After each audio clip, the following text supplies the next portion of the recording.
episode is brought to you by GameFound. Create a free pledge manager for your project.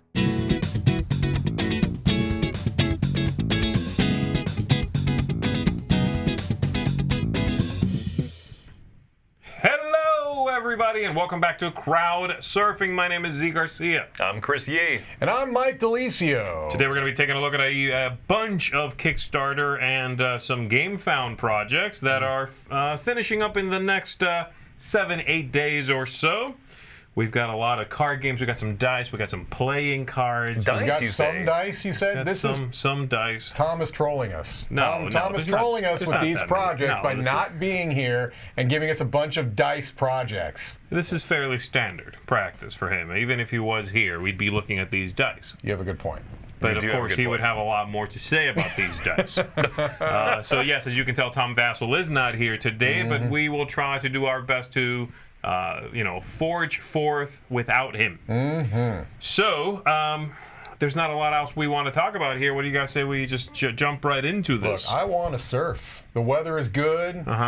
I can see the curls getting ready to break. Let's surf some crowds. This guy is surfs up. all up on that California Well, look at that lingo. computer magic. Chris pressed a button and all of a sudden Amazing. Oh, yes. All right, here we go. Faction Fighters, 2-player card game. All right, so this is a little, a fighty little 2-player head-to-head kind of thing. Yeah. It looks sort of Pokemon-ish. It's got sort of different settings you can pick and go head-to-head with.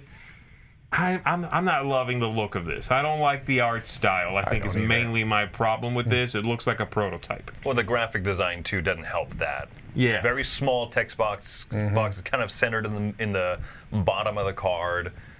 And there's a lot of fighting games, too. Yeah. Right? There's a lot of these head-to-head. We're going to look at more than one today. Yeah. Cutesy monsters fighting, or wizards fighting, or scary things dueling. I mean, there are so many of those.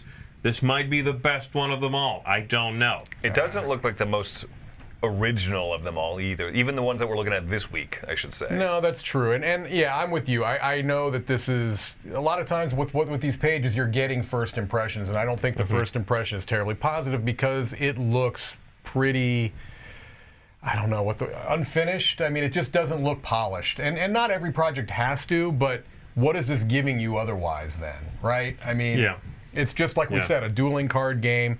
It doesn't have anything beyond that to really grab me. See, this right here, I'm getting a big feel of Stardew Valley. Well, they're calling it Starfall Fields. I don't think that's on accident that you're getting a Stardew Valley vibe out of it. The same font over here under Crater Treasure, and I guess I'm not a big fan of that whole wink wink. We are taking something and putting it in our game, and you're supposed to ignore. Yeah. We are straight up lifting this. Yeah. Or enjoy that we are lifting it. I guess I don't. Right. Anyway, there you go. Next up.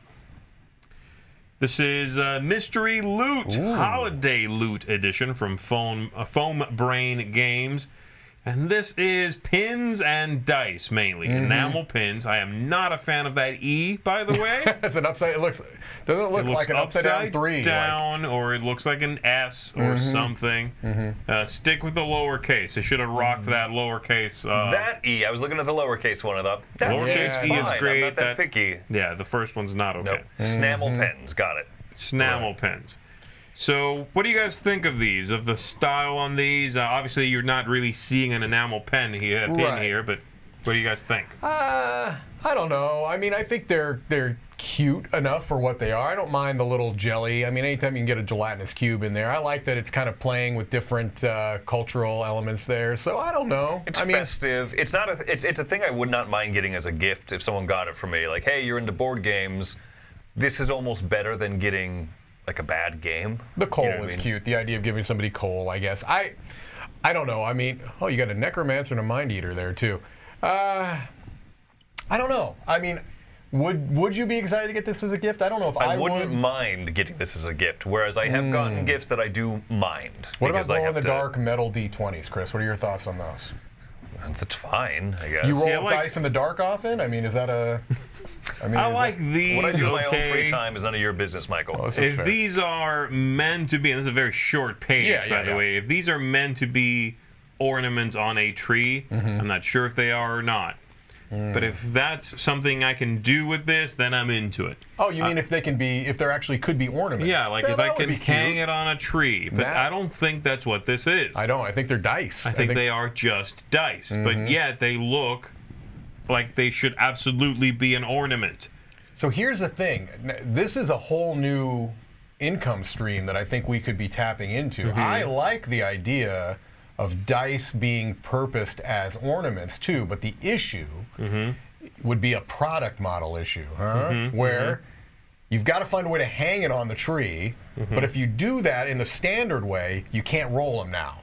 Because now the thing that you would use to put the hanger in, it would stop. It would be a complete catastrophe. Complete catastrophe. I don't mind buying If fixed they dice. are magnetic, you can do a triangular base Now we're with a talking. hook, and you attach the die to it with one of the faces. I'm picking up what you're putting down. Right, and then you can then break that magnetic seal and roll it. And roll. This needs that. Now that's a project. Right, that works. That's a Kickstarter project right there. I like these dice. I do like the way they look. Obviously, very much targeted towards the season. But I don't just want dice. I want these to be something I can display. These don't feel like they are ready to be displayed. Right. Shockingly, even though they're not very readable, I don't hate those candy cane dice. The bottom right. The candy cane I am not a fan of. I like the snow one right next to it, and I do like that tree. Okay. I think the green and gold really work well with a little bit of red accents on You can there, see it. Yeah. So this is this is a nice looking. And it's doing pretty well, right? Isn't this one doing pretty well? Let's see. This is doing very well. 22 grand, right? $500 gold. 20 hours to go. They're clearly good. going to fund. So yeah. I mean, I think these are now. When are they fulfilling? Because that's big. I mean, is it February? No, I don't know. I'm kidding. What are they saying? December 2021. See, that worries me a little bit. Are we sure they're going to get them by have Christmas? to be done by now, right? Right, but with the have to shipping be- issues. Yeah. I hope. Now, I'm not intimating in any way that it's not going to. I hope that this is something that they would get. I didn't read enough to see whether. It's a very short page, like I said. yeah. So hopefully they will get these out in time. There's like 8 options. There's not, a million stretch goals. So they couldn't have stretch goals because these have to be probably shipped by now almost, I would think so. Yeah. Right. Oh, I want to make a quick note. Usually I do the timestamps for crowdsurfing. I'm in crowdsurfing, so there's not going to be timestamps for this episode before people get too upset. If anyone wants to... Unless some superstar is able to put those into the comments, we Yeah. can pop them in, just as a heads up. All right, next up, Reinforcements card game. Here's another dueling kind of card game, but this one has a very good look, I think. Yeah, I do like the graphic design. I don't know if this is a good game, Right. but I very much like the graphic design. It is a game that was inspired by a regular 54, deck of cards. Right. And then these 3 friends from college went away and worked on it for a few years and cleaned up. It's sort of, I don't know if it quite breaks away from that look of being a traditional deck of cards. Right. But it's far away enough where I'm not looking at it going, okay, you play this with a standard deck. Yeah. I think they broke away from that enough. I'm trying to think of what the art in this reminds me of, because it very much reminds me of something. It's cool. It has a very, very unique look. And I keep saying, well, unique, even though it reminds me of something, so I'm contradicting myself. But no, I like it. I don't know what to say. I think the other than I like it. iconography is very solid. I like the backs of the cards.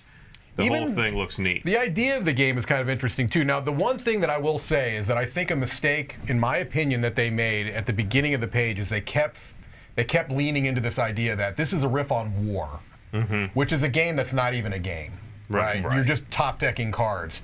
But what they do with it, I think, is actually kind of interesting, where you're kind of putting them in these lines, and then after 3 in a line, then whatever they are, you trigger them. That's kind of a neat idea. So There's something about if you tie when you assign 2 cards to a battle, you do a selection of choice, and then you reveal. If there's a tie, you basically do war. It's fine. I don't know if I'm a big fan in I understand the idea of relate the game to something that people are familiar with, but maybe don't relate them to games like Go Fish or War or games that just aren't really games much. You know what I mean? But people do find comfort in knowing what you're talking about. They do. So yeah, giving them a reference point is helpful. I think that's okay. That's sometimes fine. People, saying something is based on rock, paper, scissors, or saying something is based on Uno or whatever. Yeah.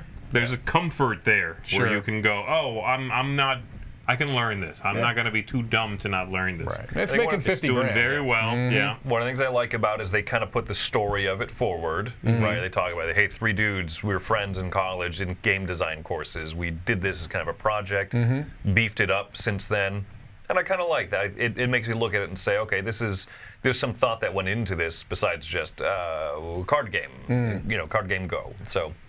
Yeah, I always appreciate that when you can sort of peek behind the curtain a little bit and see where this creator or creators, where they're coming from. I like that. Well, I think that's a big part of it. That feeds into what crowdfunding is supposed to be about, really, right? I think so. Where someone has a story and you can kind of buy into that story. All right, what do we got? Sea Shanty Dice Collection. And there is, in fact, if you play the video, a little sea shanty going on. Not the best song, but they are doing quite well, 110 almost. And I do like these dice for the most part. I think some sets are definitely better than others, in my opinion. I'm not really a fan of whatever's going on there. But let's go through these and see what you guys think. I'm curious. Very readable. Wellerman. I like those. Really readable. I like those readable. I like that has kind of the water vibe to it. I'm good. I'm good with the Wellerman. You like those? Santiana. Looks like a peach Melba to me. It's all right. It has like a seashell-ish type look, which I like, but as dice, I mean. Yeah, why would they go with white inking on these? Yeah, that I don't get. That's the issue. Yeah. Do not get it. Part of your color scheme is white. You do not ink in white, then. I do not understand. I still think Tom is trolling Off to sea. Those are cool looking. They have a kind of a storm thing to them there. They do. I do like what's going on in these. You know, the problem with that is when you get a set of dice, obviously they're not identical, right? So some are more exciting looking than others. Yeah, it might end up that your own, the one set you got and the way it was, however that plastic was combined in there, you might not get something as cool as, say, that D6 right there. Yeah, that's right. Which looks like settled water with a smoke on top, Yeah, I do like that, though. Smoke on the water. But yeah, you get one die in there that's mostly blue. And there's like a little stripe away in the corner. Oops. All right. Randy Dandy O. I don't know if I can get past the name, to be honest with you. But they're okay looking dice. These almost have an Irish Spring bar of soap look to them. Yeah, maybe they smell like that, too. If they do, I'm in. Yeah? There's nothing like a good Irish Spring in the morning. Oh, yeah. That 99-cent bar of soap. Do they even make Irish Spring anymore? I don't know. Yes. They do? They do. Okay, good. I hope they're scented. That was last time's. Drunken Sailor. Now, these are my favorites so far. Up to this point, these are my favorites. There is one more set later on that I like the best. All right. Yeah, but these are fine. I think these are good. For having that many wild colors, I still like them. Okay. They're pretty kooky, but they're not too insane. Yeah. Agreed. Then we've got over here some, coins and whatnot. Sure. Some unlockables they've done. So there we see a few more different kinds. But my favorites. Okay, let's see them. Let's see if you guys can. I'm going to put them all on screen here, and I'll let you guys take a guess as to which ones are my favorites. Your favorites are fully you can't see them all. There? You can't see them all there. So let me see. Those top three are the ones we already I think it's the bottom left. All right, so those are all the ones. I think you can see them there. What do you think? I don't know. That radioactive green is really sharp. The middle at the bottom? Middle at the bottom, yeah. And you're saying which one, Mike? I'm either saying bottom left or the one right above it. So that greenish, like yellow numbers, or the one right above it? Yeah. Well, your first guess was correct, Mike. The bottom left, yeah. This one right here on the left, those are sharp. They're very similar to the first ones we looked at. Yeah. But it's a deeper green instead of a blue. Let's find those. They have a picture of them. I think they look fantastic. Those. Fish in the sea. Are you kidding me? Look at how cool that looks. So many fish in the sea. I think, it looks better right there, actually. I agree, yeah. I mean, that is some Doctor Strange swirl energy going on in there. I like those a lot. Anyway, these are very nice. I do like this set of dice. This is probably the best. I don't know if I've seen a nicer looking dice set on. I think we've looked at. This is in the top 5 or so for me, and these are not too expensive. They're about $16. There you go. For a set. For a set. Okay. Not too bad. All right, next up, Runes of Zune. This is something we've looked at in the past, if I'm not mistaken. Yes. This is the 1-year collection. I bet we looked at this about a year ago. That makes sense. It's a limited edition box packed with all the original stuff, expansion stuff, promo stuff, a lot of different things. And the main selling point here, I remember this from last time, but it's in here again, is that this is basically Magic the Gathering meets Uno. That's what they call it. And I just don't know if I am swayed by that description. No. Well, I mean, this is the 1-year anniversary pack or whatever it is, and it's gonna have this graphic design on it. You know what I mean? It's the same as last time. It is. I don't know. It doesn't do anything for. And my favorite part is that these cards here have flavor text in the middle to really make that come alive. Yeah, the flavor text. I'll be honest. Of the many things about this game that don't appeal to me, the very stark graphic design does not bother me. Because it's, this is, from what I can guess, what I can tell is that this is a game that's going to have a very finite number of actions. You throw a card down, you should be able to know quickly what that action is. So I don't mind that, but nothing really else about the game is appealing to me. And I seem to remember I probably said the same thing last time. So I don't mind, right, stark art. I mean, Glory to Rome infamously, right, is one of the most stark pieces. Well, it depends on which Glory to the Rome. Black box. Yeah, not the Cambridge edition. It's definitely, I wouldn't call that stark. No, right, but it has a more interesting backbone to it. And this would be hard for me to choose to pick up. I like this look. I do not necessarily like Take That games that have now all adopted this look. Right. Because of Cards Against Humanity. They are all doing this because Cards Against Humanity cards are basically black with a tiny little splash of white in the writing. Yeah. And so everyone who is trying to go for that market is now making cards that look like this. Yeah, I agree. I'm not really, I like the look, I just don't think it necessarily fits the vibe. Right. If you look at these cards in a vacuum, they don't scream fun. They scream functional. Sure. This game is a Take That game. Right. I think I'm going to play a skip card on this one. So, there you go. We'll move on with that. Power Plants. Gotta love a good pun in a name. Power Plants. Strategic tile laying game. Can I say something? Yeah. I did not catch the pun until you just said that. Like a power plant. Yeah. I literally never thought about that. Oh, okay. Well, it's a plant. It has power. It does. It's also a power plant pun. Yep. And this is from Kids Table Board Gaming. I have to say, this looks way more abstract than most of their other games. This is straight up an abstract game. Yeah. Now we'll take a look at that. A couple of things. Number one is that I actually have interacted with the designer. I used to live near the designer, and I actually played games in his house. So, Mr. Flex. No, I was. That's why I hesitated to say that. But so for that reason, I was kind of familiar with this, like many iterations ago when he was playtesting it. I don't know that I ever played it. I don't think I did. But Kids Table Board Games do great productions. I'm really a fan of their productions. I think they do Kickstarter campaigns very well. Yes. Right.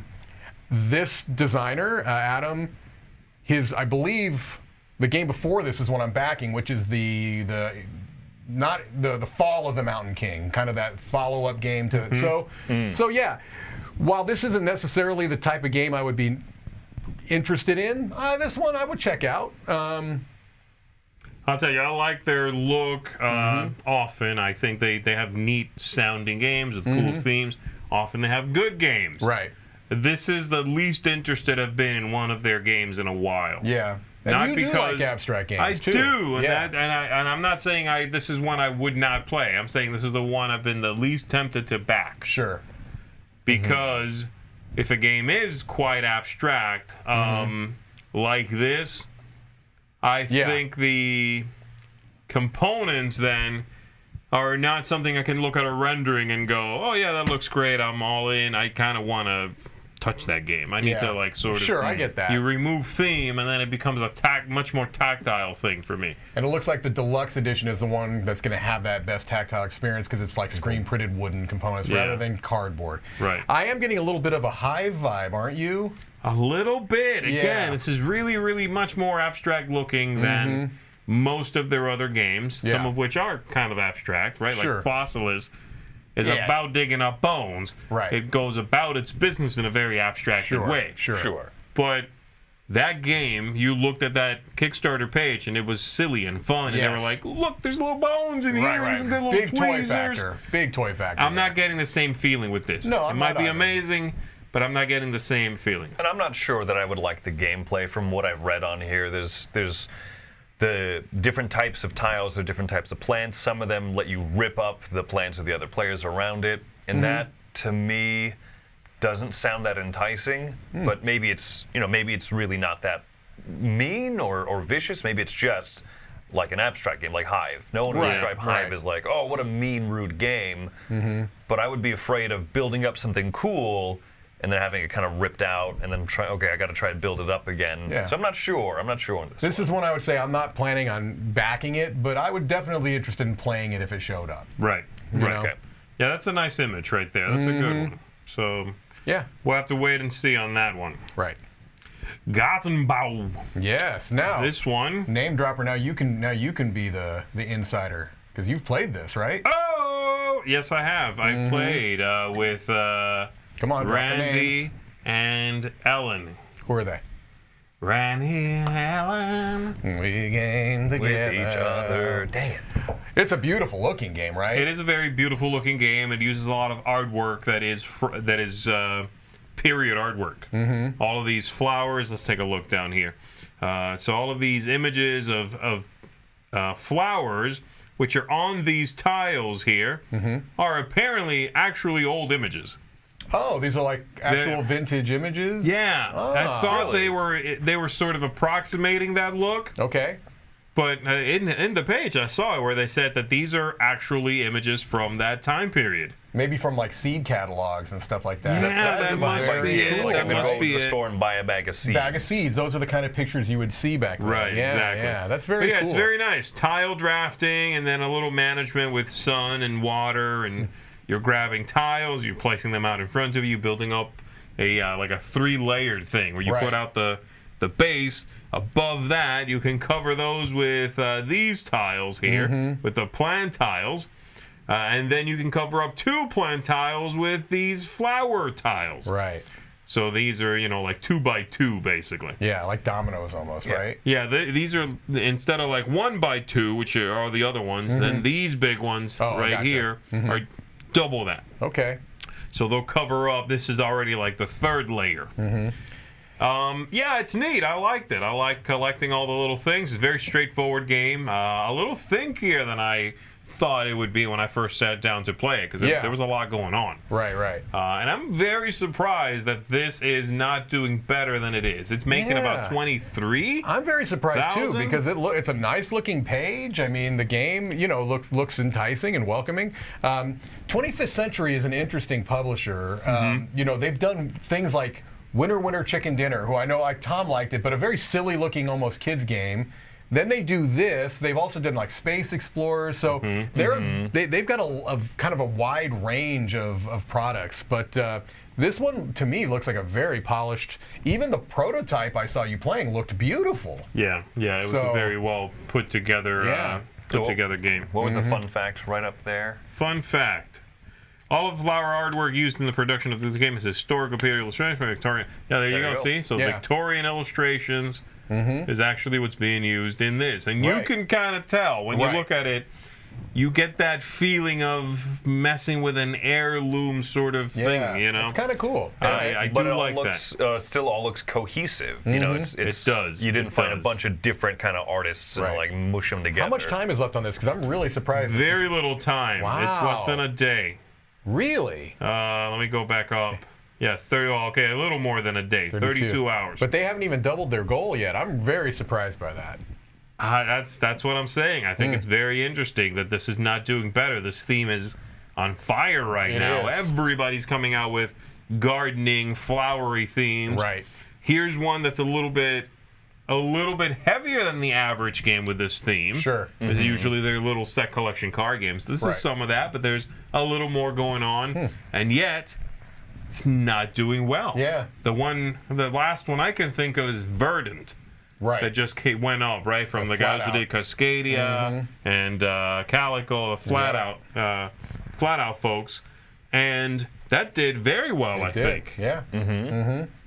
Yeah, no, So I don't know what's happening here. It's not the theme, I like that triple tiling thing idea as well as a mechanism, so... Yeah, it's very cool, and if you stop at just the second level, you still get points for what those tiles say. Okay. But then if you can manage to put the right things next to each other and cover that up, that's a bunch of points. All right. Cool. Okay. All right, next up. Poison playing cards. They actually dipped the tips in poison, right? So if you if you're a card thrower, you can actually murder people. This is set in a fictional America. And so these are going That's to. not true. There's That's multiple. That's what it said at the top of the page. The poison thrower. Oh, yes. Yes, no, we're kidding, obviously. Yes. Okay, so it comes in 3 kinds here. You can get the Aspis Belladonna and the Kingslayer, which is the exclusive, I guess. I actually like the normal one the best. Which the is first the one here, the Aspis. Okay. Yeah, I like it the best. I'm not sure I'm loving the lenticular vibe going on in that middle one there. Okay. It's a little too much. It's pretty. Yeah, I like these. Intense. They look good to me. That's a cool one. I like that. I guess that's a Joker or an extra card. Yeah, I like it. That's a cool Ace of Spades. Very neat. I like these. They look like bottles, of poison. I like the I like the background of the little. Yeah, swirly. sort of like. Boop, boop, boop, boop. Yeah, I think radar those cards look slick. I think those look slick. I don't love everything about this set. I'm usually pretty ambivalent to cards, to be honest with you. I mean, I like that ace of diamonds there. Some of the character depictions I'm not a huge fan of, but the just straight suit cards, those seem nice. I don't love some of those. I will tell you, I think Third Way Industries here, who are the makers of this deck of cards, are quickly becoming some of my favorite card manufacturers. Okay. They've got some really cool decks. In fact, I backed one of their projects that I still have coming. We talked about it, that Galaxia one. Oh, right. Oh, yeah. That's theirs. Okay, I see. 22 created projects, so, I mean... Yeah, they've got a lot of different stuff and some very, very neat-looking things. Let's take a look. They know how to present their cards, for sure, too. They do have a look. They have a very specific look. Yeah, see, I like those Galaxia ones a lot. Galaxia ones, these Heroic Tales and Arcane Tales and Reborn over here, and then some of these really neon crazy ones, these Italian ones. Okay. Yeah, I like their stuff. I think they have a very neat look. Yeah. They definitely have a niche they're carving out there, don't they? Yeah. So I like them. I think their style is very cool. I like it a lot. All right, let's see. Can we go back here? I defer to you with cards, because honestly... I don't think I'll be backing these, I'll be honest. Yeah. But that's because I've got some of their stuff on the way. And these are not my favorite from the ones they've done. Right. I think they look good, but I don't think they are necessarily the standouts. Now, someone in the chat here is asking if you chose the Project 6 Weeks, and you did not. I did not. Well, still, even though Tom is not here, he chose these projects. That's right. All right, next up, 9 Arches, a stunning game that pairs the magic of tarot, or tarot, as some people say. I don't know who says that, but the correct ones. With the thrill of a choose-your-own adventure. This, to me, seems to basically be a deck of cards where you draw one and it tells you go outside and ride a bicycle. Correct. And then you go and you do that. That's correct, yes. Or you can just Google activities for the day. This is gorgeously produced. It I don't want to take that away from it. I think they are very nice-looking cards. I don't get it. That makes 2 of us. When it says the mix of tarot with choose your own adventure, they don't mean a choose your own adventure game. They do not. This is not a game. They mean go out and dance because you drew the dance card. Right, go out and do something that represents what the card says. So, I don't know. I mean, I know that there are products out there that kind of give people inspiration. You know, maybe people feel like they've been spending too much time sitting on the couch or whatever, Yes, and they need something to kind of get them out of their comfort zone. And I just don't understand this. You know what I mean? It's a very pretty looking project. It's doing very well, so there's clearly some market out there for it, but that market is not me.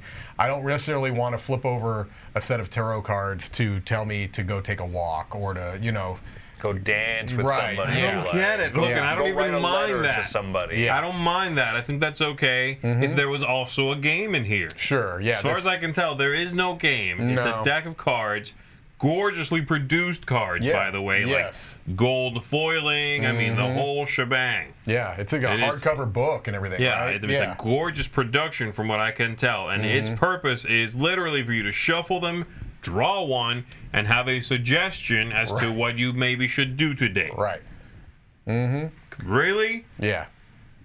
Is this like a strange group building exercise? Right. Is it a? Look, I don't need know. a tarot card to tell me to go on a camel caravan. I'm doing that every Wednesday. That's anyway. happening. It's happening. Also, some of them I don't understand. Pose. I can do that in 5 minutes, right? And then caravan. That's a road trip. Is that what they're implying? Maybe. Are they sort of abstract on purpose? Am I supposed to interpret? Yeah, the realm of something? nature, going outdoors, that type of a thing. It's probably like a Yeah, I'll tell Face you your what, though. fears. Okay. They did a really good job producing the actual product. Beautiful. Yeah, it's They did a gorgeous looking. super good job with the video. Do you watch the video for this thing? Yeah, I mean, It is. this project is obviously not. This looks very well put together for the people that are interested in it.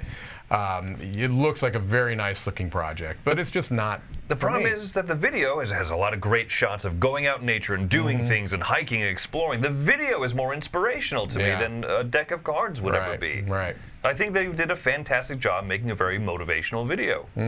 I agree. I think they look very nice, and this is good. You know, with the book, the deeper meanings of each card and all that. It's nice. I guess to me, maybe this is part of what has been a cultural shift, I think, of the gamification of life, right? Of, finding, having achievements on your diet app to help you get, I'm not being, I'm saying I think that that's what this is part of. It's part of people like games. They like goals. They like achievements.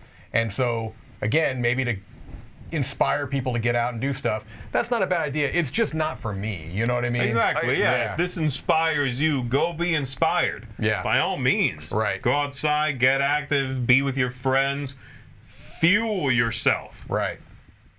I'm in the same boat. I'm Yeah. not really feeling that this is going to make a difference for me personally. Someone gave me this as a gift.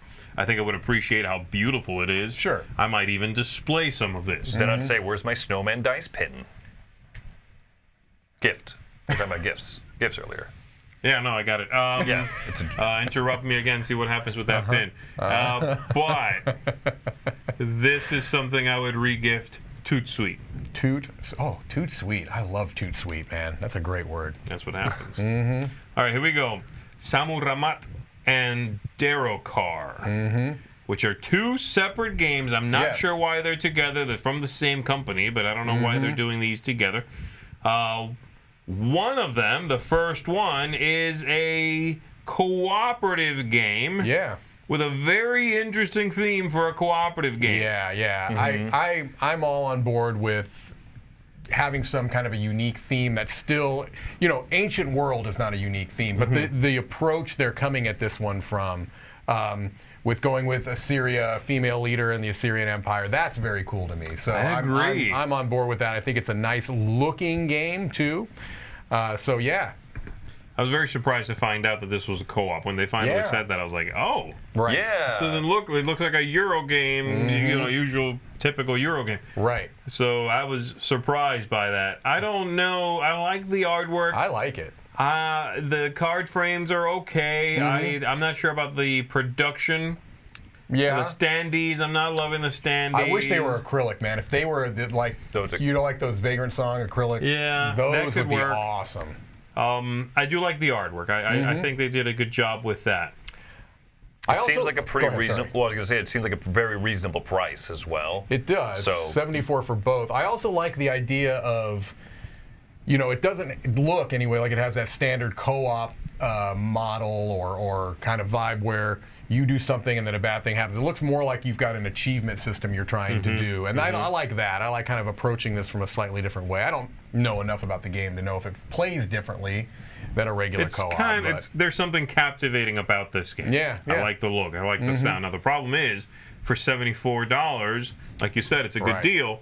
But it's $74, and you get the other one also. And the other one, while it's a unique theme, seems like a very, very niche theme where I wonder if it would be lost on most people, definitely myself. Yeah, there are pledges, though, on GameFound here for each game individually. Right. And it's like $30-something. Okay, that's pretty good. The historical event that inspired this, which I'd never heard of, is fascinating. It's amazing that apparently there was 5 presidents in 1 week in Argentina. Yeah.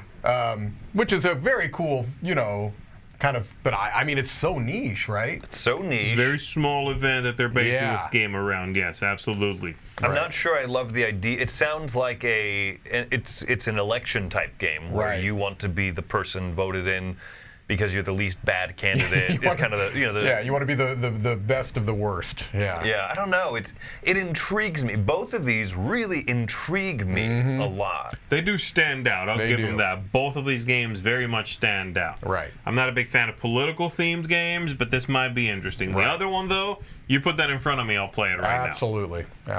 There we go. All right. Hamsters versus Hippos. Obviously. Okay, now this one is a little tile flipping push your luck game in which you are trying to have your little cute hamsters not be eaten by hippos. A common problem for any hamster owner. This is the perfect, for me, sort of the perfect description of a game that does not need to go to Kickstarter. Right. If you could not find a publisher for this game, that maybe that should give you pause. Right. Assuming you tried. I don't know if you did or not, you know. But there's a reason that, different reasons, that sometimes when you show a game to publishers, 18 of them, they all pass on your game. There might be because your game is very outside the box. It's very different. It's hard to produce. There are elements that we cannot make and then justify the price we're charging. And so on and so on. There's a list of them. And then sometimes it's because they think your game's not good. Right.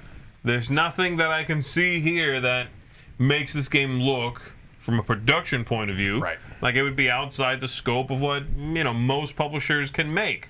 You got to fit a whole hippo in that box. But I'm not loving what's going on here. I'm not. I understand that this is a game that is not trying to present realistic scenarios, but I don't understand this whole concept of, other than wanting to call it Hamsters and Hippos, why do you have hamsters on lily pads? Hamsters, as far as I know, look, I'm not an expert in hamsters. I'm a novice. Look, I mean, I know more about hamsters than I would say 99% of the population, but I'm not an expert. Okay. I've never seen them hopping around on lily pads. I believe that they are terrestrial beings. I thought so, but I don't get it either. I don't get what the joke is. Maybe it's supposed to be funny. Right. But if you want lily pads, if the sort of cornerstone of your whole thing is lily pads, then go with, you know, frogs and foxes. Right. I don't know. Or dragonflies or something. Yeah, I don't know. Yeah. Dragonflies and donkey bites. There's your next game. I'm telling you what, man, we produce more games in one episode of these than. Anyway, this might be cute. Yeah. I'm not feeling it. Right. There's too many of these games that look exactly like this game that you can get now. There's also too many very simple push your luck games out there. I don't think that this one had a novel mechanism. There wasn't a hook, right? No. It was flip over tile or leave and keep your points. Yeah. Right. And so there's plenty of games that do that with less setup and also, like you said, exist now. All right. Next up, City of the Great Machine. And this one, I am going to We might need to refresh this bad boy. Because I'm not seeing a total pledged. Something is happening. There we go. 126 Not grand. bad. 48 hours to go. This one is very much a steampunky kind of game with you, the players, moving around the city, reshaping the city, fighting robots. Robots? Doing all sorts of things. So I'm liking the look here. I do like steampunky stuff. Yeah, this is kind of in our wheelhouse look-wise, isn't it? It is. It is. I like the the idea. I don't know. Again, the game, I'm not sure if it's going to be... I'm more just a little convoluted looking. There's a lot going on, it looks like. Yeah. I like the look of it, though. I do like the look of it. And someone is asking, is this a relaunch? Yes, it is. It is a relaunch. I think we looked at this project before when it was... Was it I looked at it earlier when I was checking it out. It said September 2021. So this was up. Right. A couple months ago. And I either got pulled or it didn't fund. I'm not sure. I think it says canceled. Right. Most people don't let a game fail anymore, right? They'll cancel. And now is relaunched. If they meant to rework something, that was a very quick reworking. Right. Or they just pressed the button again. I'm not really sure. But yeah, it looks interesting. I don't know why it didn't fund the first time. Yeah. I could speculate, but it's sort of pointless. I like the look okay. I'm not rushing to back it. Yeah. I will say that. Yeah. Because I can't quite get a good feel on how this is going to play out. That's where I'm at. This is one where I almost feel like less would be more for me. Like, I like the theme, I like the look, I like the idea of the modular board, but what I'm not so sure I like is the 75 modules. You know what I mean? It's like, how many of those am I going to want to play with? And do I want a big box of stuff that I have no interest in? You know, I am making some assumptions there, but it already looks like just the base game has enough going on. I don't know I'd want to add all these modules. You know what I mean? I would definitely be more interested if one versus many was my style of game. Yeah, there is that too. There's some games that I find that more interesting. This one... Yeah, I'm usually not a fan of one versus many in general. I know you like it more than I do. I like it, but I've got plenty of those. It does look like there's quite a bit happening in it. I'm curious to see. If it comes across here, we'll check it out. Yeah, oh, absolutely. All right, Monsterpocalypse board game. The time has come for this to come back, I guess. Well, I was confused when this came up, because I thought we just talked about this, but I guess the regular Monsterpocalypse is a minis game, and this is a tabletop game. Right. Oh, this is Monsterpocalypse board game. Yeah, which I was surprised about. Okay. Yeah, so this is from Mythic. They are at nearly $1 million. Yeah. And it's a great video, by the way, if you want to see them. If you like that trick of like a plastic monster coming to life and then turning back into plastic, you will get it ad nauseum. Doing the actions of the game. Right. It's cute, yeah. So, yeah, lots of chunky plastic, big creatures shoving each other, destroying things, smashing buildings. This looks neat. I don't know what kind of parallels you can draw between the miniatures game and this board game. Right. I haven't played the miniatures game. If you are someone who has played that, you're going to be bringing something to the table, right? For me, this looks like a big dumb game. I don't know. It's a compliment, by the way. Sure. I think that's what they're going for. I think you're right. You know, and there's some appeal there for sure. Sort of like blah, chucking dice, big dumb monster slapping buildings down and throwing a creature across the table. Yeah, suplex him into the building, smash the building with the other guy. Yeah. Right. Did you get deep enough into the project, either of you, to find out, is this can you cross-purpose the figures? Like, can you use figures and stuff from this game in the miniatures and vice versa? Because if so, that would be great. Doubt it. I don't think they look the same. Okay. There's also a lot of boxes and options on this. Oh, of course. But that's standard practice for any of these miniatures heavy pledges or projects. Yeah, I scrolled by it earlier. There's a thing that said $300 in a green circle. I thought, whoo, and it said save $300. That's always been a thing. Pledge. When someone tells me that I'm saving more than I ever want to spend, I know that's an issue. Yeah. Let's see. What are the pledge levels on this one? All right, so let's take a look here. What do we got? $1. That's pretty good. Hey. Okay, you can get the veteran pledge for $59. Okay. All right, but that is specifically aimed at veteran Monsterpocalypse returning players. Oh, okay. So is there a previous board game set? Take it. You'll get. If you are only interested in the 3 to 4 player Battle Royale expansion and don't want the core box, They must have put out the core box previously. Okay. Smasher pledge is for 1 to 2 players, so this is basically where you jump in. $1.19 right? on that. For $1.19, yeah. Then this is going to give you both of those previous things together for $160. $450 is the gameplay all-in. Okay. Gameplay all-in is very much a pointed statement. That means there's things that are not out, which are merely cosmetic, right? Right. And then they're not here, but you can add those on. Okay. So you get the all-in. It's just all this stuff here, right? That's a lot of Core stuff. box, Battle Rat, all of these, Simian Core, Rising something, Frosttide. I mean, just monsters galore. Right. And then, of course, I'm assuming you can add stuff to that. Probably terrain and all kinds of stuff. Let's find out what we can add. Add-ons. There we go. This is more plastic stuff. I don't think those are included. Bashville. Smashville. I'll tell you one thing. Whoever named Smashville made a huge mistake. Some of these might be in that pledge, to be fair. They might be, I think the map packs are in there. Yeah, there's a lot. There's tons of stuff. Yeah, these are in there. Some of these Frosttide. Okay. I guess if maybe 1 or 2 of these were exciting to you, you don't have to get the all-in. You can add those to it. So. Correct, right. Okay. All right. Well. So there you go. Very lots of stuff. very much an over-the-top looking game, and that's neat, you know. Shall we pass it over to Mark for a minute? Oh yeah. Sorry. After that, we were supposed to. You got a little bit of foreshadowing. To Mark Street. We'll come back in just 1 sec, but first, let's see what Mark Street is up to. You just got streeted. This week's Spotlight is brought to you by Daywalker Syndicate, a game for 2 to 4 players. The ancient civilizations of humanity are forgotten. Nature has reclaimed the world. Now is the age of animals. The wildlands stand unknown, unsettled. But with the dangerous and untamed also comes beauty and wonder. The stunning vistas of the realms is yours to discover. Search out the 4 realms, the refreshing winds of air, the lush forests of the land, the rushing waves of water, and the burning chasms of fire.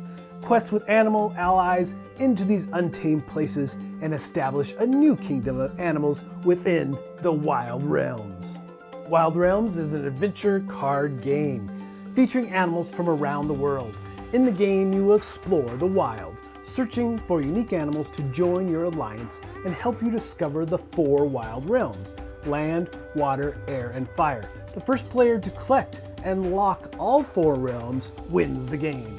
For more information, please go check out the campaign, which is now live on GameFound.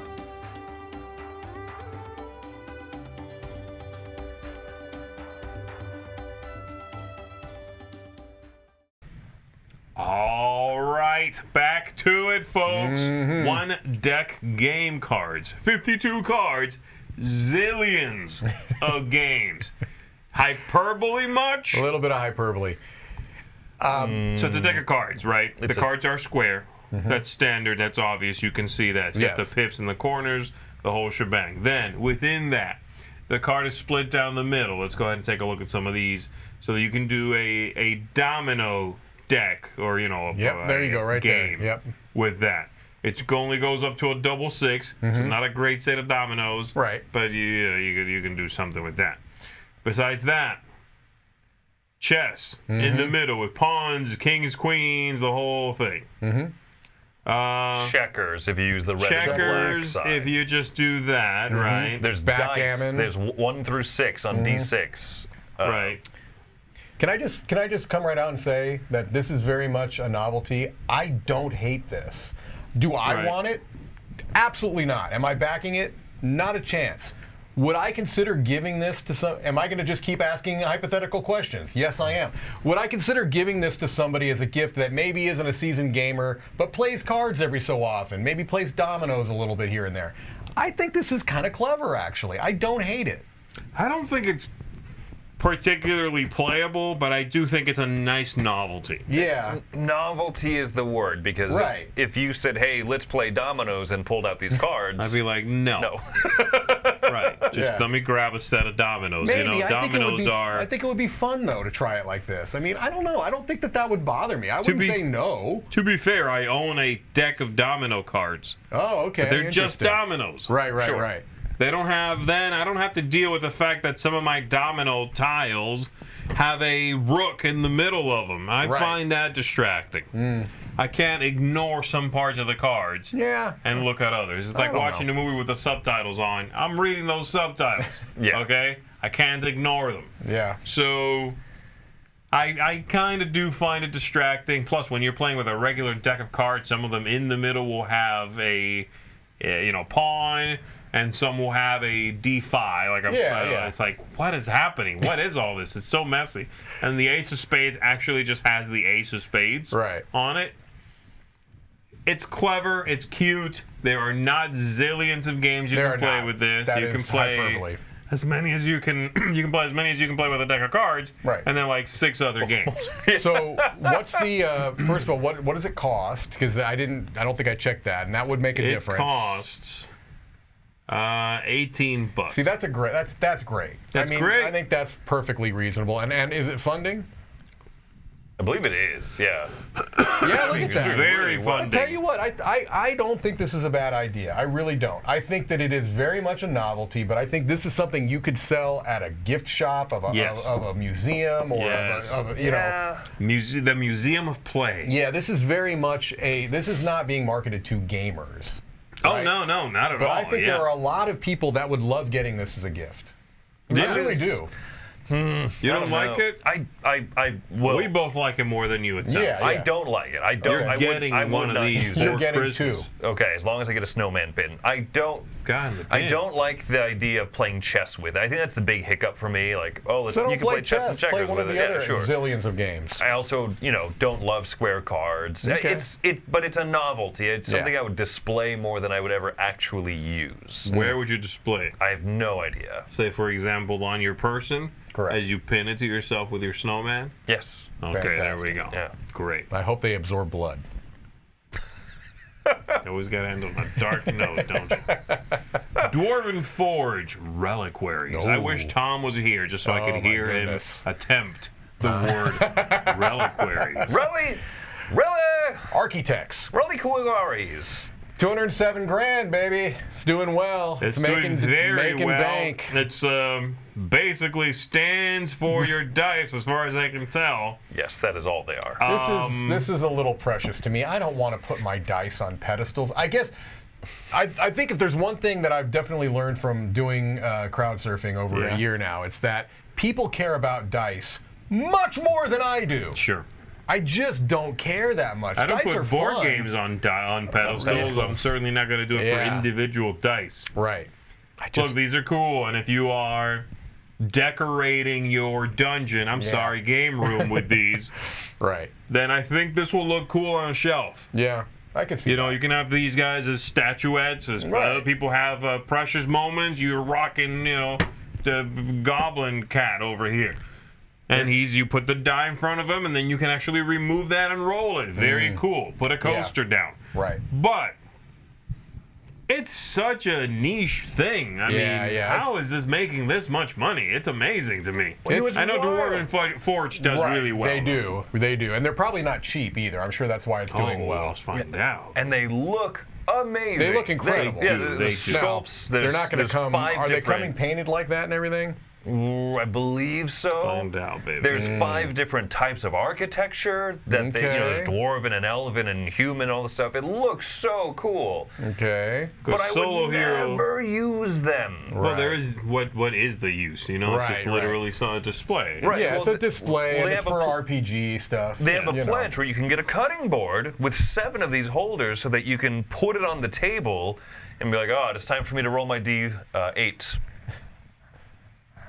You're not going to roll it like that, Chris. If you've got these, you've got some type of an elaborate die rolling system on your table. An automaton, LED lights and music and fog machines. I guess. But if I showed up to my D&D session with an entire cutting board and I said, make way, get the map out of the way. Like, where's the cheese? Where's the charcuterie? If you're showing up to my gaming table with a board, I want charcuterie.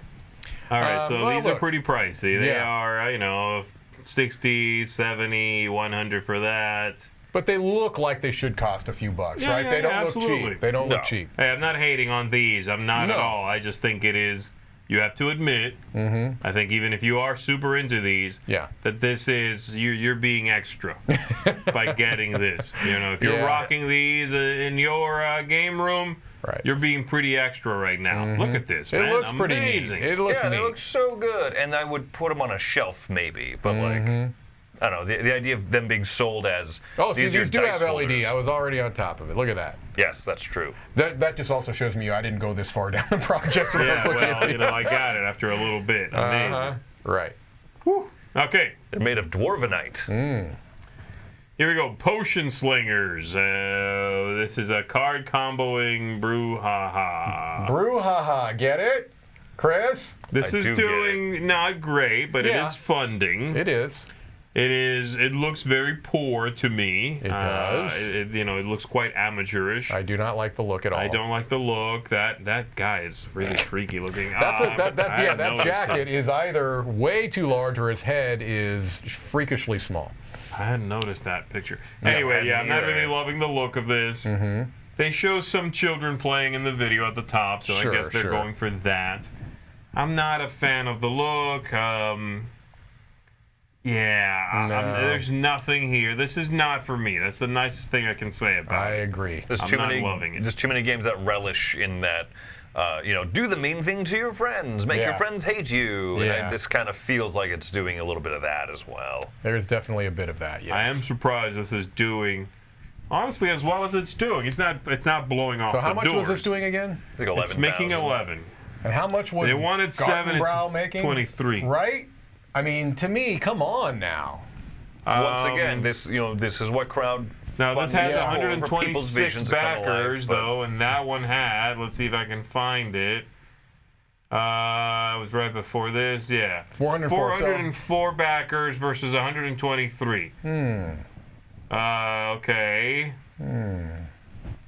Fine, but yeah, it Okay. doesn't look very interesting. If No. you enjoy the look of this, you maybe want to get it. For the little ones, go for it. I think you can find something that's a little more appealing, maybe. But at the very least, something a little more proven. Right. I agree. All right, Age of Galaxy. That's the best name of a game I've ever heard. I saw this and I almost just moved on. Like, okay, so space game. Just call it space game next time. Now, I'm going to try to have a little bit of grace here because let me just make one thing clear. That's a terrible name. Yeah. Terrible name. Yes. I assume that maybe there's a language thing here. Possibly, right, And possibly. so, but if that's the case, you're putting this project out there. Clearly, it's making money. Maybe get someone to vet that. You know what I mean? I just think that's a terrible name. I always worry about a big game. When it's a big game with a lot of components, a lot of possible pitfalls, when the translation seems a little rocky, and that's just the Kickstarter. Right. That always sends up the red flags for me. So yeah, big game. They're saying 45 minutes. That's the thing that I'm encouraged about. I'm That's like, a hey. lie. I think that's a lie. I'm gonna assume that that's not quite right. Okay, right, they're saying yeah. it's a 4X game. Well, it's a pocket size. It's this big though. Is the thing. Is it? Yeah, it's a very minimalist game. That's the spread right there. All right. I can't tell how big that is, That Chris. doesn't. Yeah, that's hard to tell. Like, Oh, there's okay. no man's hand in there for me to know that it's that big. Those ships might be the size of a shoe. Yeah, that's the. You know In what I fact, mean? You if can't those tell. ships are not the size of a shoe, I'm very disappointed now.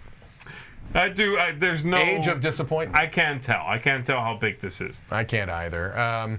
So This artwork is not bad, It's not man. bad. I'm It's not loving bad. some of this.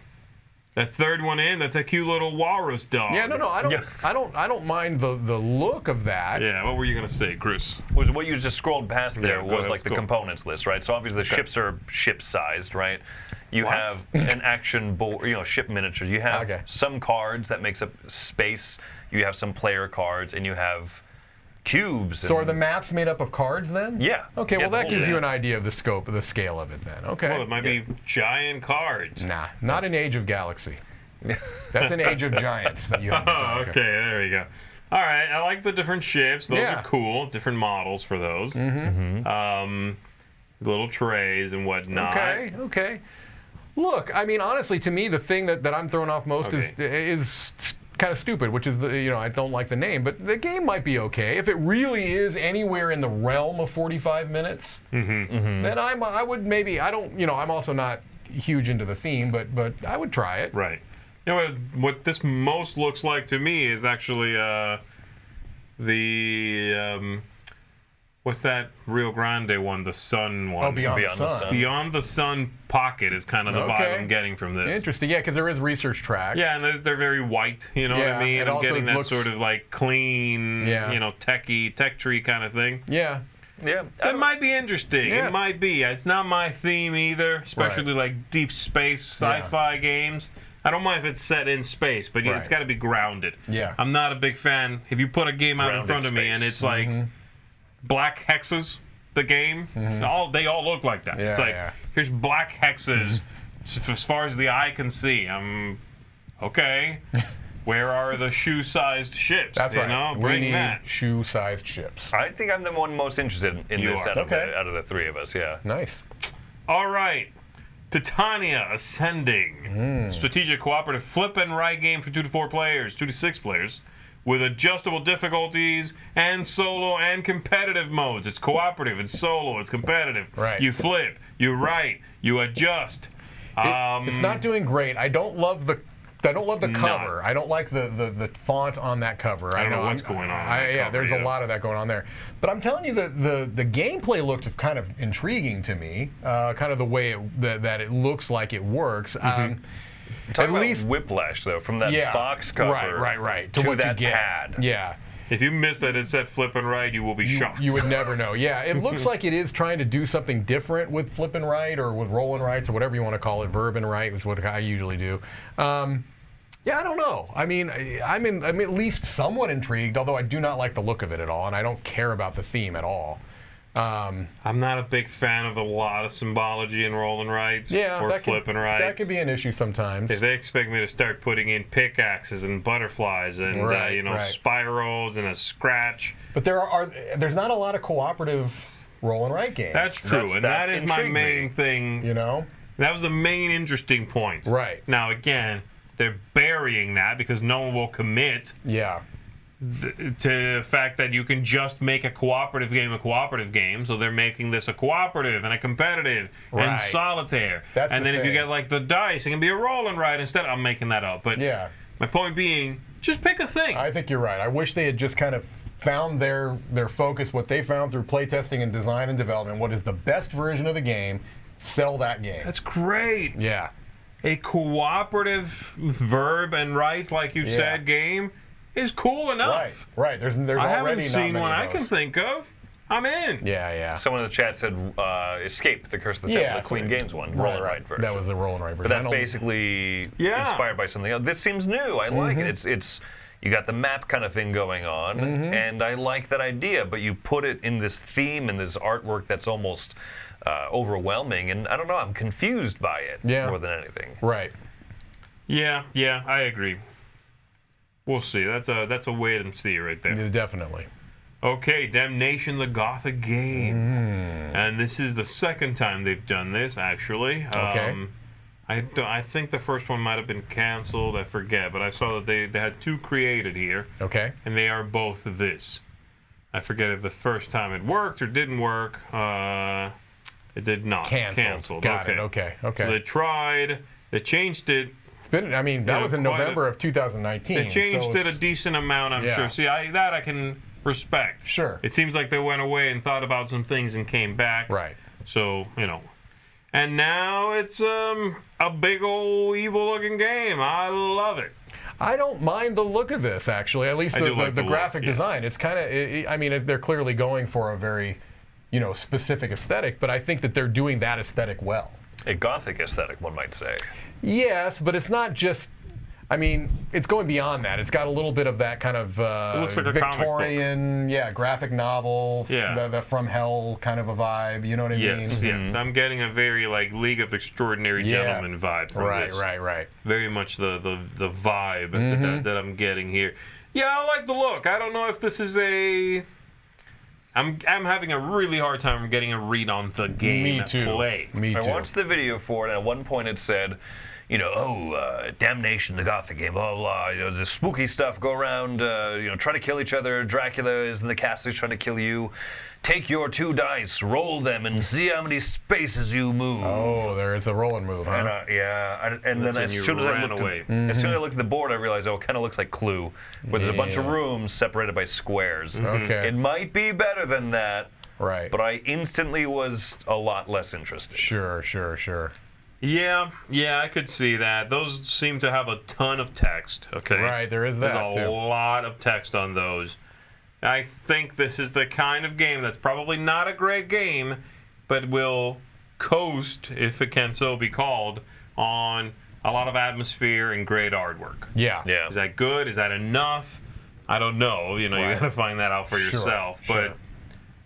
But I don't even know if I want to play it. I kind of want to poke at it, though. I would love to have this and look kind of look through through the it and be like, cards and I dude, agree. this is crazy looking. What is this? So yeah, I don't know. How well is this doing? It was doing Let's all find right. out. It was funding. Yeah, I know, it's doing that's not quite bad well. at all. 1,000 Pretty good. backers. I mean, that's a lot of people. That is not bad at all. Right. Yep. Okay. Kinghill is a Euro sort of worker placement / battler kind of game. Right. The main thing that got me on this one, it's a 2-player game. Really? It's a solo or 2-player game. You can solo it, right? Yeah. But I was very surprised when I figured that out. I saw, you see this board, you see all these spaces, a lot of sort of worker placement stuff going on. And then the realization that this is actually just, that board only will have pieces from 2 players. You are doing worker placement and all of that, and also putting out cards and fighting, doing the fighty thing. Right. This one, for me, is going above and beyond the usual dueler. Very right? much Absolutely. so. Yeah, it doesn't look like a riff on Battle Line or, you know what I mean, or the CCG type model either. It doesn't look like it's going anywhere near either of those. I like it. Yeah. I'm really intrigued by it because I don't often like those 2-player head-to-head card, collectible type combat games or whatever. But you put a little Agricola behind that. I don't know. It's a strange enough combination that if it works well, that would be really cool to see it doing well. It looks like they're trying to do something different, and I appreciate that. It sounds like you can Exactly. upgrade your workers, you can have peasants become specialists, and then you can assign specialists to different actions. Right.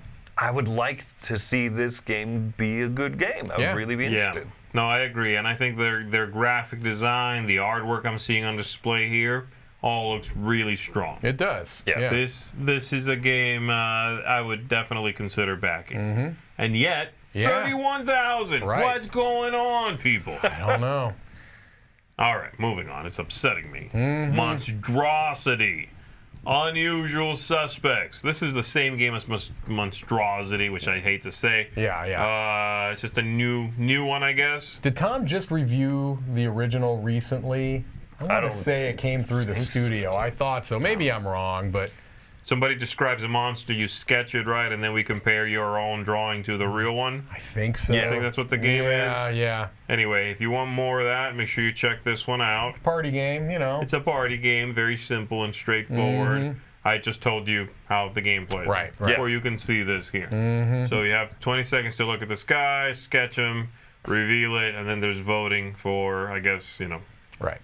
You know whether you're interested in this game or not just from that little pitch. There you go. Yeah, the type of game that I'm probably never going to ever keep score, but just have a lot of fun. And it's fun because you get to make fun of both the people who draw, because, you drew poorly. Right. But then also you get to see what the original suspect card looked like and say, you described it so terribly. Yeah. And that's fun that it has that.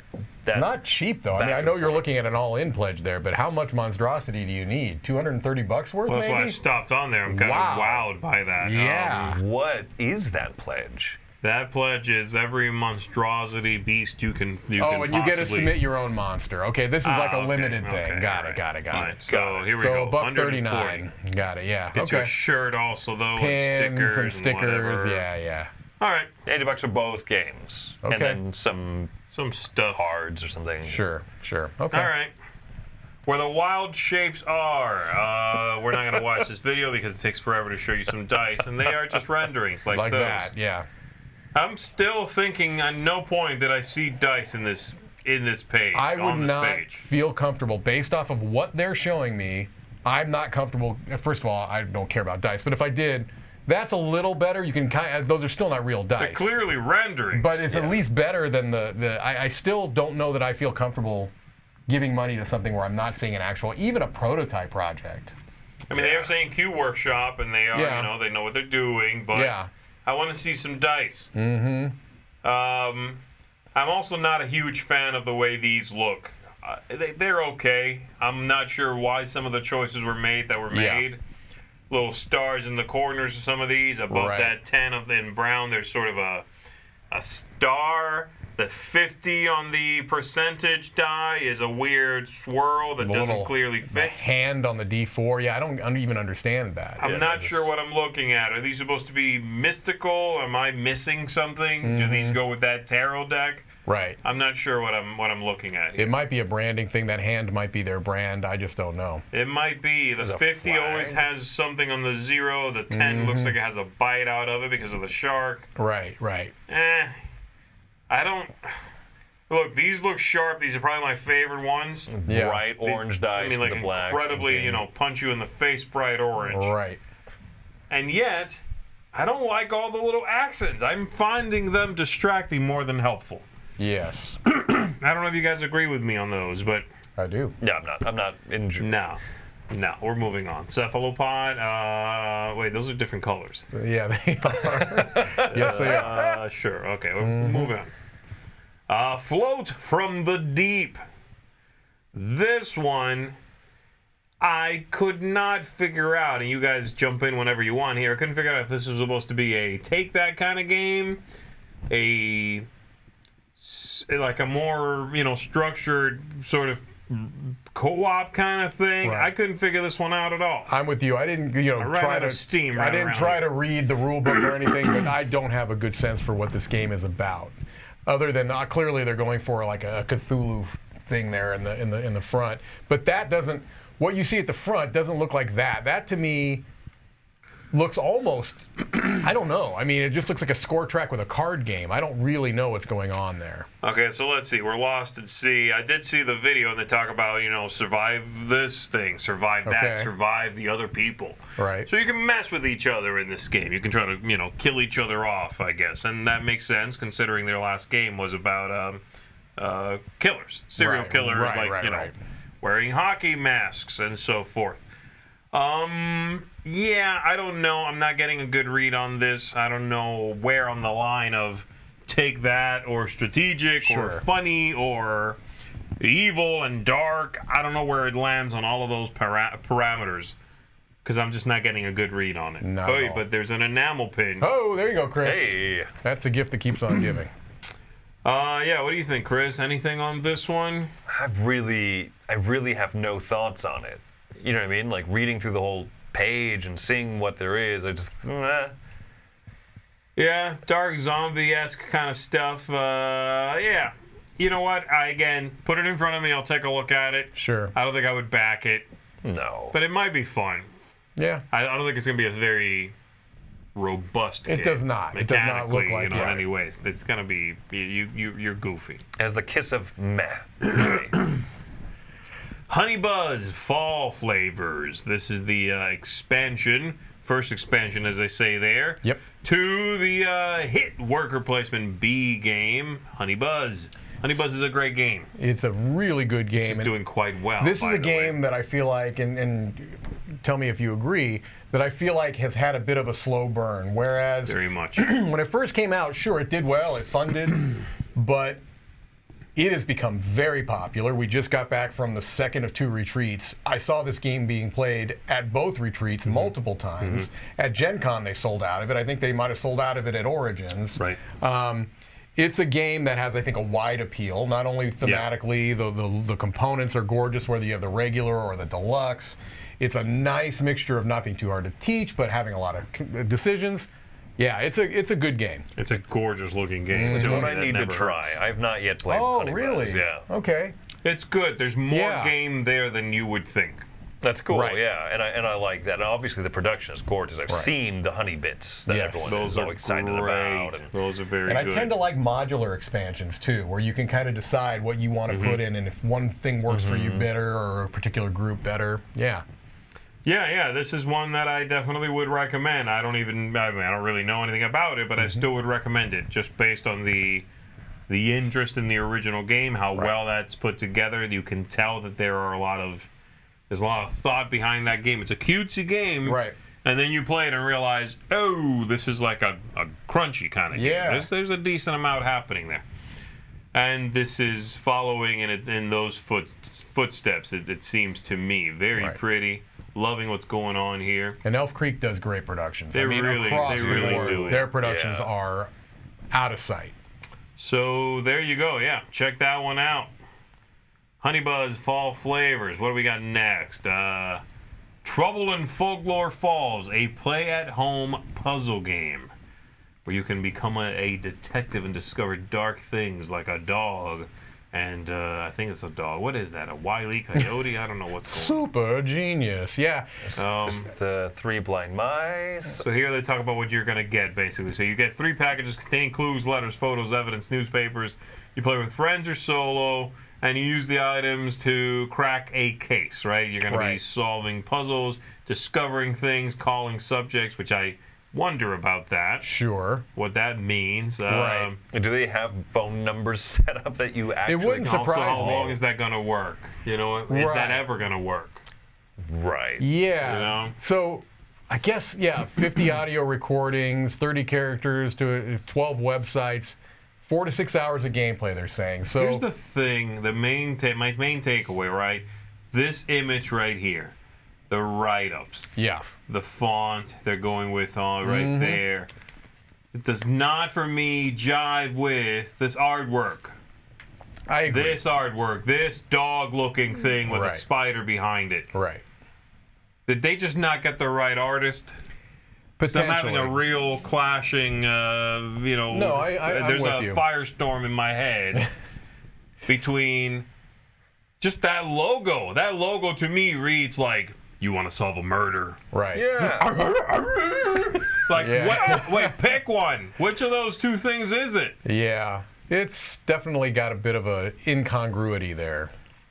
Look at this artwork, man. I'm not loving it, guys. And yet, the game sounds like it could be very interesting. Well, and I get the impression, again, this is not really my cup of tea, generally speaking. I know Tom tends to like these types of games more than I do, but I think this Detective Society is kind of known. I get the impression that they've already kind of carved a niche, right? This isn't their first project. They've done a number of 22 games, it says there. So, Yeah. We'll see. I just don't have interest in this one because of the art. Because Is that the thing that's pushing you out? Okay, all right. The rest of it sounds smart. Sounds good. all right. All right, here we go. So, MINIPEDIA for gamers. This is more about, reading about improving your painting of minis and all of that. Right. I like the look of these. Obviously, not my thing. Sure. I'm not a painter. But I think these look very sharp and They well look produced. great. They look very professionally They look put great. together. Absolutely. Big I like fan. the idea of what it's supposed to do. You know, like they're saying here, introduction to painting. They're going to walk you through it. They're going to show you a lot of illustrations, it looks like. I think this looks very sharp. This is, this does not feel like you logged onto some website and are looking up tips. Sure. Well, that was going to be my question. How viable do you think, or maybe these are more viable, I don't know, than looking at videos? There's a lot of videos out there on how to paint minis, right? Some of whom we've even had on our channel, Now with this, I think you have a little bit of the benefit of you don't have to stop and pause and rewind, and you've got kind of these pictures right in front of you. So I don't know, I wonder how much painting books are going to be a thing. I think it would work as a supplement to all of that. Yeah. I could see myself watching a video while I'm painting, listening to someone describe it, and then that evening, when I lay down to go to bed, I can pull one of these out and do a little reading as I fall asleep. Right. That, I think, would work.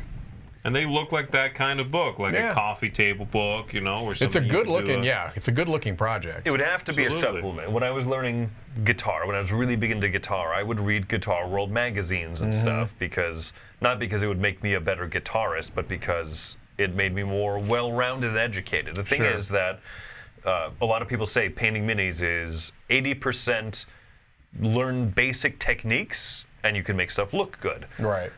But that other 20%, I'm willing to venture that you will learn some really neat stuff from this that you wouldn't just from watching, hey, here's what a dry brushing tutorial looks like. Bada bing. You've made a pretty good looking mini. Okay. I don't know if this is for people who, like me, that would say, like, I'm going to paint a miniature for the first time. I guess I better back an encyclopedia That's true. it. That is true. Yeah. Anyway, we get it. You know how to play You're a guitar player. We get it. Nice. Yes. Guitarist. When I was in Van Halen. All right, and then this is our last game one for today, folks. We have a couple of things after this, but this is the last game one. Clash of Decks Season 2. 6 standalone expansions here. I've never heard of Clash of Decks. Have you guys heard of this?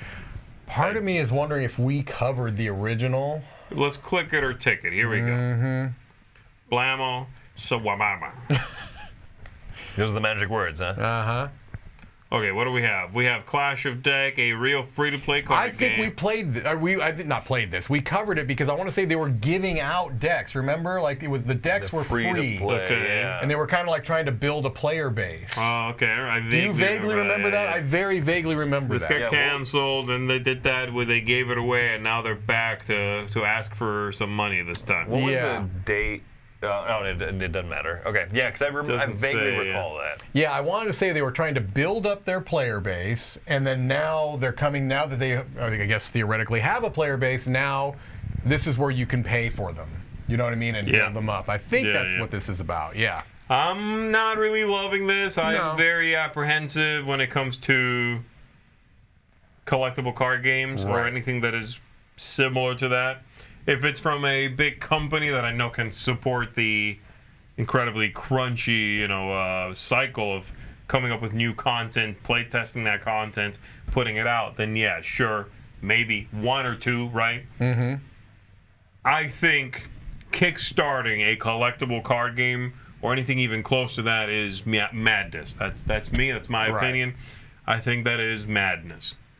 It's a collectible card game. Some of the biggest companies that make board games that we've had have not been able to keep up. Right. They get buried under the just, rolling thunder, literal actual term, of release dates, right? So, yeah, I'm not interested. I'm also not really big on the look of this one. Yeah, no, it's not really my cup of tea. Cartoony, kind of like the cartoony vibe, way better than the one we saw earlier. Yes.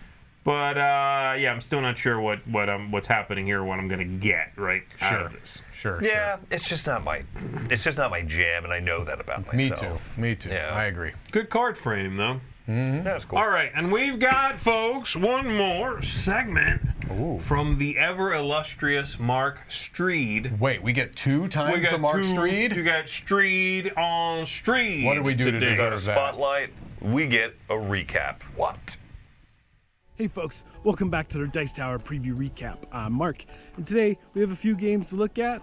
We're going to be visiting the world of Skyrim, and we're going to be taking on the role of worker bees, and we're going to be trying to prove our worth as warriors. All right, let's get to it. And first up, we have Honeybuzz Fall Flavors. Now, the main part of this is that you have a new board, a fall board, that you'll be using and gathering fruit now for the market. So that's pretty cool. You also can get points by capping off your nectar. And there's a fall festival you can visit. You can retire bees. There's all kinds of new ways to get points. And there's new tiles for your hive where you're gonna be covering it in leaves, trying to get the most points. All kinds of new ways to play. Actually, great new ways to think about getting points. And so that brings us to Elder Scrolls V Skyrim, the adventure game. Now, I didn't have a prototype for this one. I only got to play it on TTS a handful of times. Had an absolute blast. And it is an expansive world. You get to evolve your character, go on tons of quests, interact with all kinds of NPCs, and with your fellow players at the table, you can take on some of those more difficult dungeons. And finally, we have Heroes of the Shire. Now, this game allows you to play cooperatively, go on huge quests, and fight terrible bosses. Or you can simply play as PvP. And it really is all about evolving your character as well in this one, and just the different magics that you can employ and level up your character or start at a higher level for doing those PvP adventures. So there's a lot of interesting aspects here, but the skill trees are fantastic, and all the characters play very, very differently. Very cool. Definitely one to check out. All right, so for my pick of the week. So this was really tough because all of these games I just simply immensely enjoyed. Absolutely, 100%. Really a tough choice. But I have such a history and such a love of Skyrim that this one gets my vote this go around. You know, it is, I know these are paid previews, but Skyrim, man, I had so many amazing experiences with that game. And the tabletop version does not disappoint. Now, I've heard some folks say, why wouldn't you just play the video game? Well, because I prefer sitting around a table and playing with friends, and I like the tactile experience that board games give. And it fully, 100%, the board game sucks you back into that world of Skyrim. I cannot wait to get my hands on it. All right, folks, if any of these games look like they might be of interest to you, please go check out our full previews. And if you want your game featured as a Dice Tower preview, please shoot me an email. All right, folks, until next time, we'll see you at the table. Watch out! You're gonna get burnt! Mark needs Daenerys over there. Speaking of DINOSUIT. Build your own wearable dinosaurs. These should be called Dino Pants, because they're definitely not dinosaur suits. These are atrocious. Pantosaurus Rex. Roam your realm as a ferocious fossil. Experience the feeling of being a walking, talking dinosaur. Stalking dinosaur. Walking star. I thought it was talking. The child should be able to communicate vocally. Anyway, are these in any way not ridiculous? No, they're not. I don't know what's happening. That one's a quadruped. I feel like this is very cool. That picture right there, right? Yeah. This is what everyone's looking at. Right. I think that's very neat. From my point of view, you know what this kid sees? Right. A bunch of like weird triangles of foam or whatever underneath them, getting in their way, tripping them up. They haven't figured out, fine motor skills. They're gonna eat dirt doing this. I just don't get how this looks good to them, I guess. You know what I mean? Right. Also, This is a parent toy. This is for the parents to look at their kid inside this and be like, the kid is not going to get the same POV. Well, the kid also doesn't get to put his arms down. Right. You gotta support the weight of the massive dinosaur head at all times. This is really what this is a subversive way of getting children to build their upper body strength. That's all this is about. Yeah. This is building upper body strength. It's arm day, Susie. No, I mean, those marionette strings are going to get tangled up instantly. I do like this. I like that they have to build it. Sure. I always appreciate anything where you are, putting together, you're learning how to read instructions, how to build something, especially out of rock. Rock solid construction. Rock solid construction. Time to do some bench presses. Easier to slot together design. There's a couple of concerns I have. One is that it is ridiculous. Two is that I feel like the novelty would wear off in about a nanosecond. Yes. Right? You build it, you somehow step your way into this thing. I'm sure it's going to be super clunky and clumsy. And then you stumble around your front yard for about 12 seconds and you're done. Yes, absolutely. That would be really dumb to go any longer than that. Right. I'm gonna one up you, Mike. There we go. I think that the kid loses interest before it's done being built. There's that too, right? There is also that. Also, the kids aren't going to be building it. No. If you could do something, if you could do something with it while it's not, dawned. Yeah, you could not wait. Am I supposed to be dressing her up in green and green screening her out? I'm so confused. Right. And we're done. I think you should race them. I think you should have 3 different dinosaurs go to the track and race. Guys. Dun, dun, dun, dun, dun, dun, dun, dun, dun, dun, dun, dun, dun, dun, dun, dun, dun. So no one said your dog would take a big old crap. So, by putting TM on all of these things that are clearly trademarked, does that allow them to then use them? No.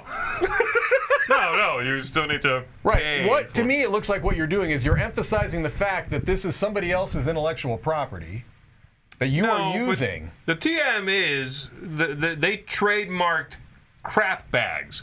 Well, look at not the title. font. But the title is Friends Crap Bags. Friends, TM, and Smelly Cats. Trademark. Both of those are, I mean, that's not NBC their trademark. Universal, right? It's not their trademark. Oh, okay, maybe you're right. There we go. It says all rights guaranteed. protected and trademarked. Look, I don't want to make, accusations, but I can't imagine this project that's making $31 with 2 backers has the Friends license. I can't imagine it does. I'm gonna assume it does not. But also, it's a project for poopy bags. I do like how happy that dog looks. Let me see. That dog laid a good one. That dog is unencumbered with any type of waste matter. That dog has been on a nice walk. Yeah, come on. What is this? Let's say you did get the license to Friends. This is what you did with it? Right. Yeah. Also, correct me if I'm wrong, but Smelly Cat, like cat-branded bags, seems out of place because cats... You don't walk cats very often. I know it's possible to do, and every time I bring up the fact that I've had cats my whole life and have never tried to walk one, there's somebody who's going to we walk our cat every day. Okay, awesome. Most people don't walk their cats. Okay? Well, from now on, anybody tells you that, you're like, why don't you go get some crab bags? You tell them. That's right. And then you go... That's it. All right, next up. For any confusion in the chat, the crap is the do-it-yourself part. It does not come preloaded. Thanks, Chris. Good. I think there was a lot of confusion about that. All right, and then last for today, the Flic Twist, the wireless dial for your smartphone. Making almost $750,000. Making bank. Why? Because we don't trust those other flick switches that listen and watch you. Right. That's the main twist here, I think, that they're going for. Twist. Yes, guys, I know. I was going to leave that one right there. No microphones, no cameras, no clouds, no precipitation, no snow. So here's what I like. No one's listening. Let's take your smart home. Let's take your smart home, your theoretically fully wired and integrated smart home, and dumb it down. So you've paid all this money to make your house a smart house. Now you're going to pay more money to make it less smart. Yeah. I get the appeal of those things. It's kind of like buying a typewriter. I think there's something to it. Okay. This is fine. This is, you know what I think this is actually, Mike? Because I did not look at this much at all. So I could see myself getting this for an elderly family member. Okay. Where this is their version of a smart home. Okay. You know what I mean? So yeah, I could see myself getting this for a parent where they're not going to communicate with one of the smart speakers. Okay. That's going to become a mess, you know. They'll be learning knock-knock jokes and stuff instead of turning off stoves. Okay. They can just spin this thing, you know. Turn up the blinds, change the lights, whatever, that's going to be it. It only needs internet connectivity, right? That's the only thing it needs. Yes, but you have an app, which, to be fair, kind of shoots my point in the foot, but I guess I could do that for them. Right. So, what you say, actually, there's a lot of truth to it, or a lot of products that are made for people who are elderly and for people who have disabilities get marketed, unfortunately, as those late-night... infomercial type, awful, ridiculous-looking products because I don't need this, right? Whoa. Wow, okay, look, we need a Flic Twist. Get some smart dimming in here, man. Fingerbot, bring the Flic Twist. Yes. No, it's so I mean maybe it has a use, right? It shows a kid, dimming down up and down. If a kid in my house touches this, and they're gonna get the flick smack. It makes me think of the Strong Bad cartoon where the cheat is using the low light Strong switch. Bad again. I don't know what strong bad is, no Chris. idea. I didn't know last time you brought it up. I still don't know. Still don't get it. Anyway, Nothing you said folks, last time made me want to look it up. All right. You give me a flick twist to turn on strong bad and then turn it off again, and I'll check it out. You got That's it. right. Folks, that is going to do it for today's Except crowd surfing. Oh, we have to pick our pick of the week, man. Ho! Can't- Bow, bow. You gotta have that. I almost skipped the picks of the weeks. Chris, guess who's first? Is it Mike? Nope. It's you. Whoa! I didn't see this What are twist you going coming. with? Bam! Dun, dun, dun, dun, dun, dun, dun, dun, dun. Do we have access to the? We don't. Do we have do, access I do. to? Oh, look at that.